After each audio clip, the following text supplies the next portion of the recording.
sphere of labor that we're going to look at. What does God say about these people in this sphere, these members?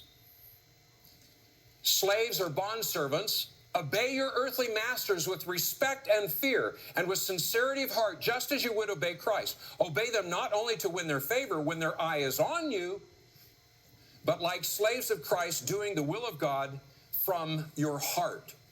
Serve wholeheartedly as if you were serving the Lord, not men, because you know that the Lord will reward everyone for whatever good he does, whether he is slave or free. Can you imagine what would happen if the believers would simply carry out this command that God has given to us? I'm telling you, we would turn the world upside down. Coming to work with this excitement and this joy. Why? Because I'm working as unto the Lord. Let me give you a scenario. And this scenario should be played out all over the world. Two businessmen having lunch. One looks at the other and says, "Hey, guess what happened?" "What?" "I just hired a Christian."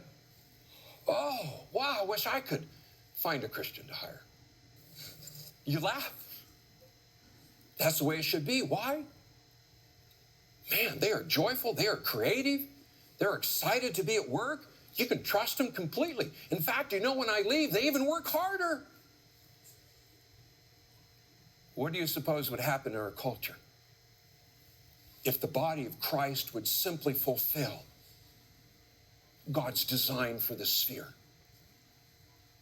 I'm telling you, it would not go unnoticed. Unfortunately, I've heard people say, "I will never hire a Christian again." That should make us sick.